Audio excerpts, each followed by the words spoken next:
They see my disability, I see my ability. They call me disabled, I call myself differently abled. There are some incidents that happen in your life. Those incidents break you, deform you, but they mold you into the best version of you. And the same thing happened to me. I was 18 years old when I got married. My father wanted me to get married.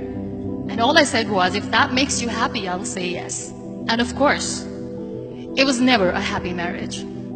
Just about after 2 years of getting married, I met a car accident. Somehow my husband fell asleep and the car fell in the ditch. He managed to jump out, saved himself. I'm happy for him. But I stayed inside the car and I sustained a lot of injuries. The list is a bit long, don't get scared. The wrist was fractured. Shoulder bone and collarbone were fractured. My whole rib cage got fractured. And because of the rib cage injury, lungs and liver were badly injured. I couldn't breathe. I lost urinary bowel control. That's why I have to wear the bag wherever I go. 3 vertebrae of my backbone were completely crushed. And I got paralyzed for the rest of my life. I finally ended up in a hospital where I stayed for 2.5 months. I underwent multiple surgeries. One day, doctor came to me and he said, well, I heard that you wanted to be an artist, but you ended up being a housewife. I have a bad news for you. You won't be able to paint again because your wrist and your arm are so deformed, you won't be able to hold a pen again. Next day, doctor came to me and said, your spine injury is so bad, you won't be able to walk again. Because of your spine injury and the fixation that you have in your back, you won't be able to give birth to a child again.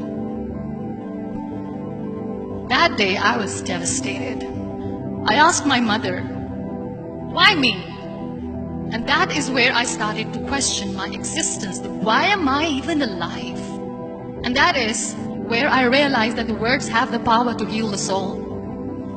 My mother said to me, this too shall pass. God has a greater plan for you. I don't know what it is, but He surely has. And in all that distress and grief, somehow or the other, those words were so magical that they kept me going.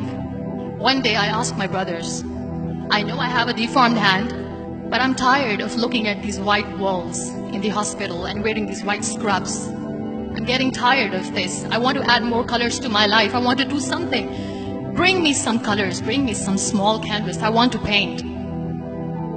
So the very first painting I made was on my deathbed, where I painted for the very first time. It was not just an art piece or just my passion.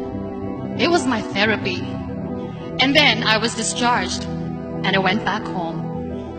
And I went back home and I realized that I have developed a lot of pressure ulcers on my back and on my hip bone. I was unable to sit. There were a lot of infections in my body, a lot of allergies. So doctors wanted me to lie down on the bed straight for not 6 months, for not 1 year, for 2 years.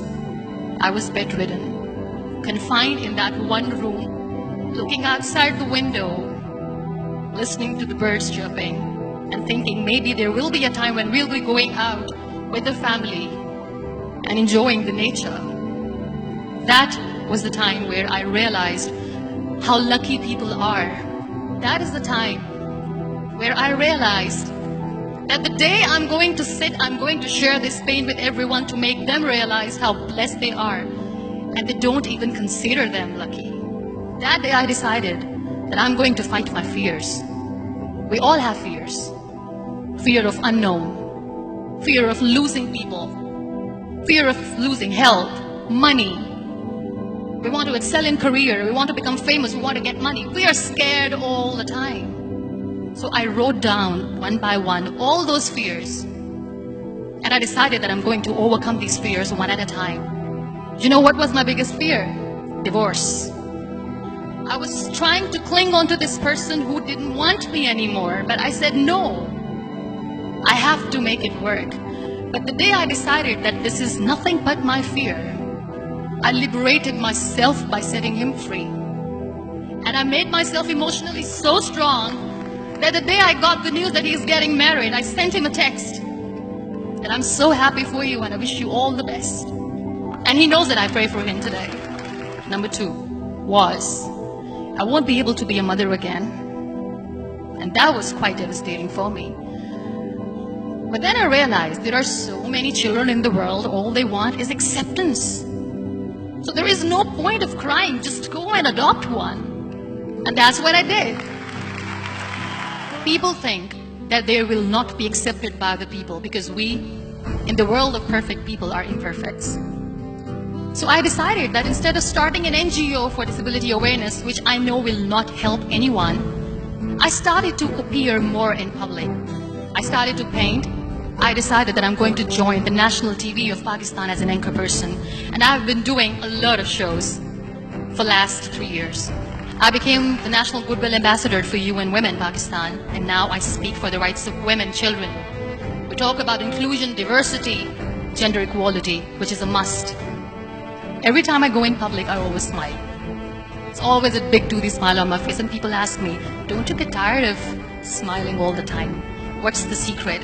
I always say one thing, that I have stopped worrying about the things that I have lost, the people that I have lost. Things and people who were meant to be with me are with me. And sometimes, somebody's absence makes you a better person. Cherish their absence. It's always a blessing in disguise. Live your life fully. Accept yourself the way you are. Be kind to yourself. Be kind to yourself. I'll repeat, be kind to yourself, and only then you can be kind to others. Love yourself and spread that love.